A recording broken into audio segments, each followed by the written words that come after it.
students, Assalamu alaikum. Good morning students.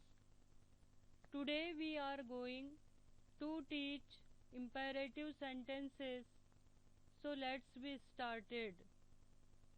The definition is here.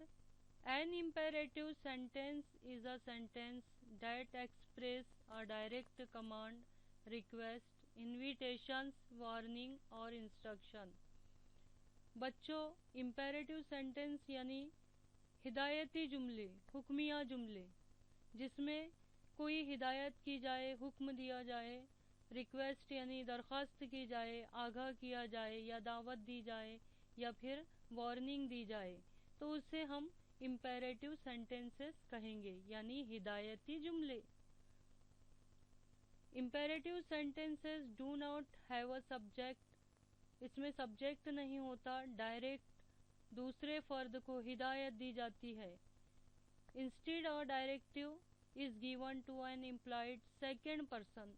दूसरे फर्द को हिदायत दी जाती है. फॉर एग्जाम्पल, मिसाल के तौर पे यहाँ जुमला है, the sentence wash the dinner plates, यानी खाने की प्लेटें धो लो. Command the implied subject to wash the dishes. Wash पर स्ट्रेस दिया गया. वॉश द डिनर प्लेट्स, यहाँ सब्जेक्ट की जगह वॉश इस्तेमाल किया गया, यानी धो लो. हुक्म दिया गया यानी खाने की प्लेटें धो लो. तो आ गया हुक्म. तो इम्पेरेटिव सेंटेंस जो है उसमें हुक्म दिया जाता है, नसीहत की जाती है, आगाह किया जाता है या फिर दरख्वास्त की जाती है. आगे देखते हैं. इम्पेरेटिव सेंटेंसेस, ऑर्डर, हुक्म दिया जाता है, एडवाइस, नसीहत की जाती है और रिक्वेस्ट यानी दरख्वास्त की जाती है. ये तीन बातें इसमें आएंगी. अब देखिए sentences. Imperative sentences: play cricket, cricket खेलो. आस्क क्वेश्चंस, सवाल पूछो. अटैक द एनिमी, दुश्मन पर हमला करो. ट्राई अगेन, दोबारा कोशिश करो. टेल द ट्रूथ, सच बोलो. सेल योर ओल्ड फ्लैट, अपना पुराना फ्लैट बेच डालो. सजेस्ट समथिंग न्यू, कुछ नया सोचो.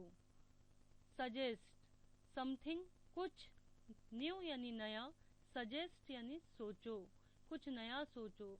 Face the result bravely, bravely यानी बहादुरी से भी होता है.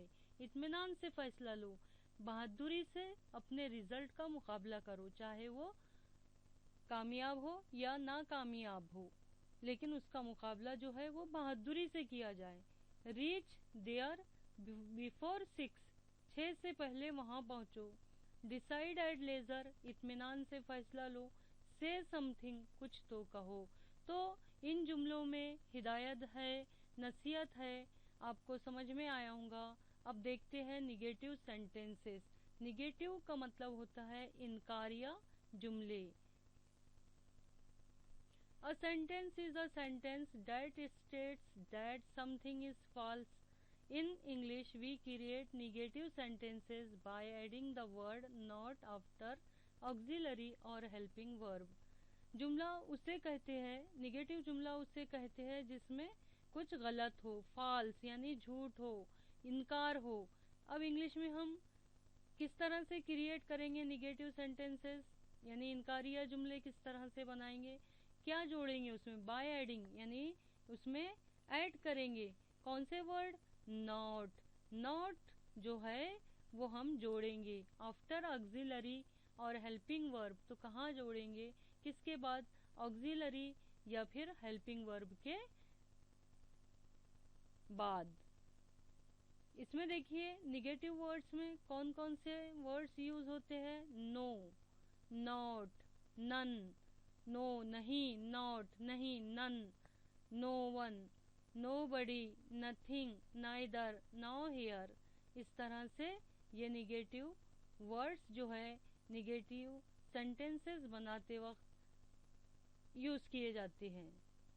इनकारिया जुमले, निगेटिव सेंटेंसेस. अब देखिए यहाँ दो टाइप के सेंटेंसेस हमने लिखे हैं, यहाँ जो है वो मुस्बित है और यहाँ जो है वो मनफी है। यहाँ देखिए, आई एम टायर्ड, मैं थक गई हूँ। आई एम नॉट टायर्ड, तो नॉट कब लगेगा? ये जो हेल्पिंग वर्ब है, एम, इज, वॉज, वेयर, इनके बाद में जो है वो नॉट लगाया जाएगा निगेटिव सेंटेंस बनाने के लिए। देखिए, आई एम टायर्ड, मैं थक गई हूँ।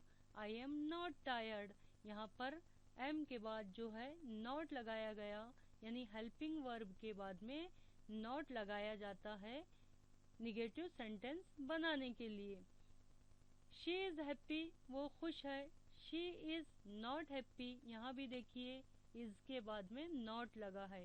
ही इज़ अ डॉक्टर, वो एक डॉक्टर है। He is not a doctor, यहाँ भी इसके बाद नॉट लगा है, वो एक डॉक्टर नहीं है। दे वेयर प्लेइंग, वो खेल रहे थे।